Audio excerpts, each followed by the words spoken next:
Hey guys, thanks for tuning in to Comic Book Nostalgia. I'm CB Nostalgia and we have a little update on Ironheart. Well, as many of you know, Ironheart is in pre-production, but the character will make her first appearance in Black Panther, Wakanda Forever. Honestly, we know very little about the upcoming Ironheart series. We know it'll be on Disney+, we know Dominique Thorne is playing Riri Williams, and we also know that Hamilton and Into the Heights star Anthony Ramos has been tapped to play the main villain. There's been a lot of ongoing rumors about the possibilities of the villain. Initially, our understanding is the child of Obadiah Stane will serve as one of the main villains.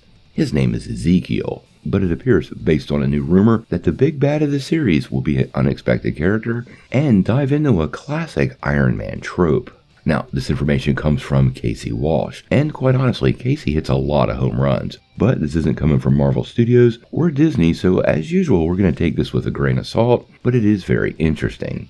Now, what Casey is reporting is the main villain of the film will be the Hood. Now, if you're unfamiliar with who the Hood is, that is perfectly okay. He's not that well known of a villain, but he is quite perfect for the show. His real name is Parker Robbins, and actually made his first appearance in Hood number 1 back in 2002. Now, he might not on the surface appear to be much of a formidable villain, but he is more than a credible threat.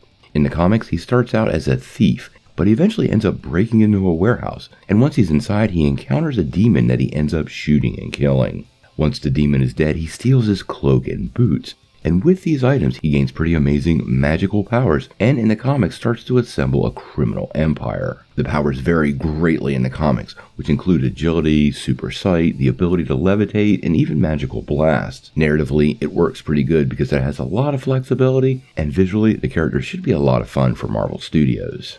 Now, the more interesting part of this, though, is, and KC points this out, is that they are really diving deep into the magic versus mechanics aspect that was absent during the Iron Man franchise. In the comics, Iron Man typically squared off with his nemesis, the Mandarin, who used magic. So we really got that technology versus magic aspect in the books that we never saw manifest on the screen. It really does make a lot of sense and will create a very unique narrative for Riri Williams to have, so it doesn't parallel the Iron Man story really at all and dives into a new and interesting aspect of the MCU. Now, we won't have to really wait that long before we see Riri Williams. She'll actually be part of Wakanda Forever coming out on November the 11th, and then we're expecting to see the series sometime in 2023 or maybe even as late as 2024. Where they're going with Ironheart still kind of remains to be seen. I actually think it'll help lead into Armor Wars and set the seeds for that, but the fact that we're going to see a magic versus technology face-off in the upcoming series really will, like I said, create a unique flavor for the show and should be pretty interesting. We're going to cover this pretty closely.